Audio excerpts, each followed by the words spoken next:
တနေ့တွင်ညီမနှစ်ယောက်သည်ဘရင်ရှိတွင်အတူကခုံဖြောပြေးကြသည်အမဖြစ်သူမှာအလွန်လှပပြီးဆွဲဆောင်မှုရှိတော်လဲညီမဖြစ်သူမှာရိုးရှင်းပြီးချစ်စရာကောင်းသူဖြစ်သည်သူတို့၏အကကိုကြည့်ရှုရင်းဘရင်သည်အလွန်ပျော်ရွှင်သွားပြီးမျက်စိမခွာနိုင်အောင်ဆွဲလန်းသွားခဲ့သည်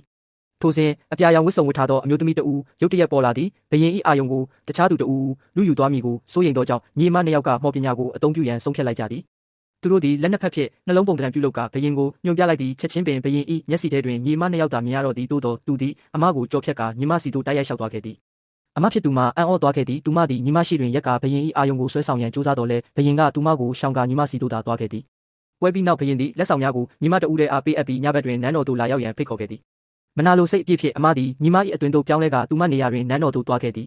သို့သောသူမ၏မော်ပညာသည်ကြာရှည်မခံနိုင်ပေဖော်ထုတ်ခံရမည်ကိုစိုးရိမ်သောကြောင့်မိအားလုံးကိုငြိမ့်သက်ကဘရင်၏အိယာပေါ်တွင်လှဲနေလိုက်သည်သူမ၏စိုးရိမ်ပူပန်မှုများကြောင့်ဘရင်မှာတန်တရားဝင်လာသည်ထိုအချိန်တွင်သူမ၏မျက်နှာသည်တခါတရံမူရင်းပုံစံသို့ပြန်ပြောင်းသွားပြီးတခါတရံညီမ၏ပုံစံသို့ပြောင်းလဲနေခဲ့သည်နောက်ဆုံးတွင်အမှန်တရားကိုဖုံးကွယ်၍မရတော့ပေသူမသည်ဘရင်ထံတူးထောက်တောင်းပန်ကဖြစ်ရအားလုံးကိုဝန်ခံပြောကြားလိုက်သည်ဒေါသထွက်နေသောဘရင်သည်အနားရှိကလန့်ကာကိုနားဖြင့်ခုတ်လိုက်ရာပလဲများမြေပြင်ပေါ်သို့ပြန့်ကျဲသွားသည်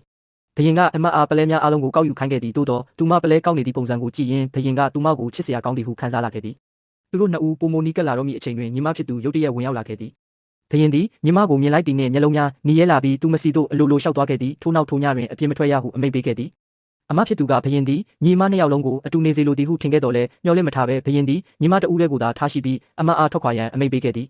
ထို့သို့မြန်ဆန်စွန့်ပစ်ခံရမည်ဟုသူမမထင်ခဲ့ပေစိတ်နာကျင်စွာဖြင့်ထွက်ပြေးသွားခဲ့သည်သူမမသိခဲ့သည်မှာအရာအလုံးသည်ချစ်ချင်းမော်သည့်ကြောင့်ဖြစ်နေခြင်းဖြစ်သည်ထိုအသီးသည်ရင်နှင့်ရန်ဟူ၍နှစ်ပိုင်းခွဲထားသည်ညီမစားခဲ့သောချိုသောအသီးသည်ဘရင်၏နှလုံးသားကိုအလွယ်တကူသိမ့်ပိုက်နိုင်စေသည်အမစားခဲ့သောအချင်းသောအသီးကတော့သူမအားဘရင်ကိုချစ်မိစေတော်လဲဘရင်၏ချစ်ချင်းကိုဘယ်တော့မှမရနိုင်သောကံကြမ္မာကိုပေးအပ်ခဲ့သည်နောက်ပိုင်းတွင်ဘရင်သည်မော်သီ၏ထိန်းချုပ်မှုမှလွတ်မြောက်လာပြီးသူ၏ထူးဆန်းသောအပြုအမူများကိုတတိပြုမိကတန်တရားများဖြစ်ပေါ်လာခဲ့သည်ဘရင်အားမိသူကိုရွေးချယ်မိကိုဆုံးဖြတ်စေလိုသောကြောင့်အမသည်ဘရင်ကိုညီမရှိရာသို့ခေါ်ဆောင်သွားခဲ့သည်သို့တော်မမျှော်လင့်ပဲအမသည်ညီမ၏မျက်နှာဖုံးကိုဆွဲချုပ်လိုက်သည်နောက်တစ်စက္ကန့်အတွင်းဘရင်သည်မထိန်ချုပ်နိုင်ပဲညီမစီသို့လျှောက်သွားခဲ့သည်အမသည်ဝမ်းနည်းမှုကိုမျိုးတိတ်ကတိတ်တဆိတ်ထွက်ခွာသွားခဲ့သည်သို့တော်သူမမသိခဲ့သည်မှာဘရင်သည်ချစ်ချင်းမော်သီ၏စွမ်းအားကိုအတင်းအကျပ်ထိန်ချုပ်နေခဲ့ခြင်းဖြစ်သည်